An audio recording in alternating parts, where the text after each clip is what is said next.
인간은 원신과의 연결이 다른 동물에 비해 매끄러운 편이다. 그래서 인간이 아닌 다른 동물을 관찰자로 내세우면 실험상의 변화가 없게 된다. 수학에 보면 무한세계의 개념이 나온다. 가령 1부터 0과 1부터 5 사이에 무한집합의 수를 가정할 때 겉모습은 후자와 전자가 후자에 포함되지만 그 내부를 구성하는 수의 농도는 같다. 다시 말해 유한세계의 입장에서 보면 전자와 후자는 분별을 이루지만 무한세계의 입장에서 보면 전자와 후자는 비슷하게 된다. 이처럼 무한세계에서는 분별이 완화되고 삼라만상 모든 것이 한 생명이 된다. 모두가 부처라는 얘기다. 전자가 당신의 감상을 위해 모습을 바꾸는 것도 이런 이유이다. 당신은 광대한 우주에 비해 먼지처럼 작은 존재로 보이지만 사실은 그 우주를 창조한 조물주인 원신 하늘이다. 당신을 둘러싼 외계의 모든 것들은 오직 하나 당신의 감상을 위해 존재하고 있다. 이 사실을 분명히 깨닫게 될 때 당신은 오랜 중생의 꿈에서 깨어나 실존을 찾게 될 것이다. 나는 누구인가? 여기에 대한 답은 이미 내려졌다. 인류의 위대한 스승인 붓다는 나는 불이라고 선언했다. 이 말은 달리 표현하면 나는 태일, 제일 원인, 절대, 진리, 도, 원신, 공 등등이 된다. 영혼을 포함하여 나를 구성하는 모든 것은 시간을 거슬러 올라가면 제일 원인인 태일에서 나온 것이 된다. 존재하는 모든 것은 태일이 한 생각을 일으켜 창조한 것이니 삼라만상의 실체는 결국 태일이다. 이런 관점에서 보면 나는 곧 부처일 것이다. 하지만 이것을 자각하기에는 시간의 간극이 너무나 많이 벌어져 있다. 태일에서 시공이 창출한 이래 까마득한 세월 동안 무수한 변화를 겪은 후에 간신히 등장한 것이 나이다. 따라서 나의 근원이 태일이라는 사실만을 들어 나는 불로 규정하기에는 논리적 비약이 너무 크다.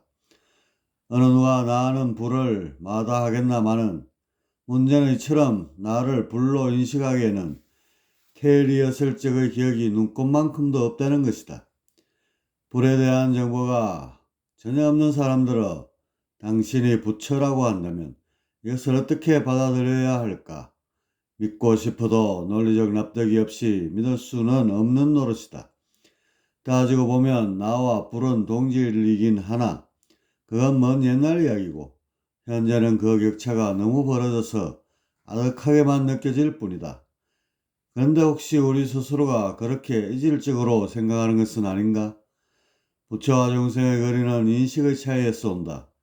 인식을 4차원으로 하면 그야말로 불과는 천양지차로 벌어진다. 3차원적 인식이란 만물을 유로 보는 시각이다. 유로 보는 순간 삼라만상은 파편이 되어 갈라지고 시공의 간극은 헤아릴 수 없이 벌어진다. 유로 인식하는 사람에게 있어서 불이란 요원한 존재일 수밖에 없다. 그래서 이러한 3차원에 갇혀 사는 사람들은 불 대신 신을 찾게 된다. 깨달음 대신 자신을 구해줄 신앙의 대상을 갈구하게 되는 것이다. 그런데 만일 만물을 유가 아닌 공으로 보면 어떨까? 공은 비유비무한 존재로서 유와 무를 동시에 만족하는 놈이다. 따라서 공으로 보면 만물은 동질이 되어 하나로 이어진다. 한 덩어리인 공이 유력과 무력을 번갈아 가며 한바탕의 춤 사이를 당기고 있는 모습이 된다. 이렇게 되면 나는 피조물의 단상에서 벗어나 삼라만상 모든 것과 한 덩어리가 된다. 변화가 있을 뿐 나고 죽음이 없게 되니 붓다 말한 나는 불이 성립된다. 나는 누구인가? 붓다 중생은 외계의 정보를 받아들이는 오감의 구조에 있어서 동일하다. 둘 사이에 차이가 있다면 그것은 어떤 정보에 초점을 맞추고 또한 그것을 어떻게 해석하느냐이다. 신경과학에서는 전자를 지각, 후자를 인식이라 한다. 붓다는 지각에 자유로워 시공이 넓고 외계에서 들어온 정보를 공으로 인식한다. 반면에 중생은 지각이 고정되어 시공이 좁고 외계에서 들어오는 정보를 유로 인식한다.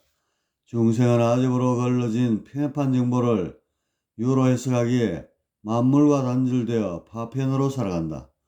그래서 어쩔 수 없이 생로병사의 수리바퀴에 매이게 된다. 하지만 부처는 순수한 공명에서 들어오는 개방된 정보를 공으로 해석하기에 만물과 일체를 이루며 살아간다.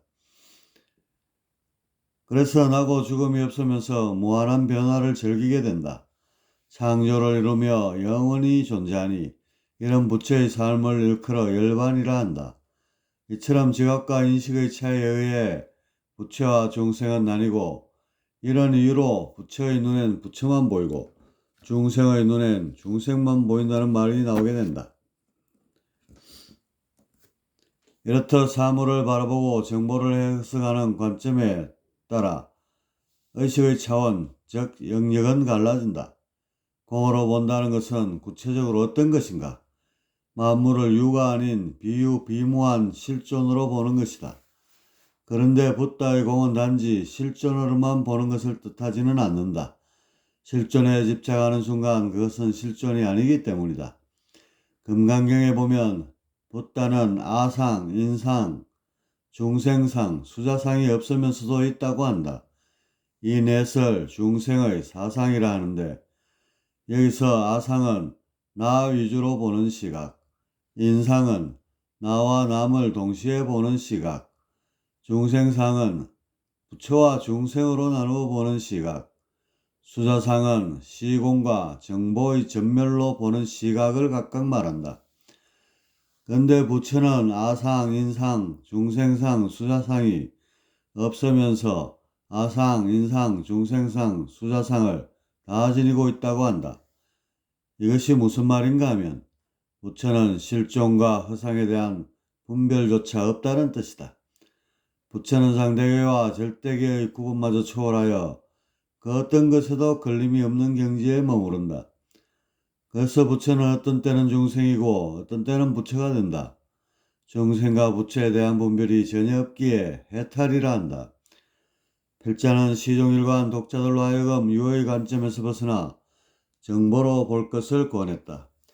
이것을 위해 이는 대창수까지 내걸고 독자의 시각을 정보로 끌어올리려 했다. 그리고 간간히 공을 풀어 통합적 시각을 갖도록 하는 데에도 노력을 기울였다. 하지만 이 정도로는 부처의 시각을 가질 수 없다. 유와 정보 그리고 공에 일체의 걸림이 없는 시각을 지녀야 실존이 보이게 되고 비로소 나는 누구인가에 대한 화두를 풀 수 있게 된다. 어떻게 하면 그런 해탈의 눈을 지닐 수 있을까? 머릿속에 실존에 대한 의문이 남아있지 않는 상태, 즉 전지에 이르면 저절로 모든 것을 초월하여 해탈에 머무르게 된다. 해탈이란 부처와 중생의 구분이 뇌리에서 완전히 사라져서 평범하게 된 경지이다. 흔히 평범하기에 중생이라 한다. 하지만 중생은 평범하지 않다. 중생만큼 독특하고 유별난 존재는 없다. 평범은 부처만이 누릴 수 있는 경지이다. 삼라만상이 한 덩어리가 되어 분별이 종식될 때 비로소 해탈하여 평범한 경지 대각에 이르게 된다. 평범, 그것은 삼라만상 모든 것이 다 부처가 되는 경지이다. 그래서 절대이고 참된 부처의 자리이다. 나는 누구인가? 인식에 따른 차원과 영역. 인식의 관점 1. 물질로 보는 폐쇄적 관점. 차원과 시공 3차원 시공. 영역 3에서 5천. 2. 정보로 보는 개방된 관점. 4차원 시공 6에서 7천. 3. 공과 정보로 보는 초월적 관점. 5차원 시공 8천. 4. 물질과 정보와 공에 걸림이 없는 관점. 절대 시공 9천.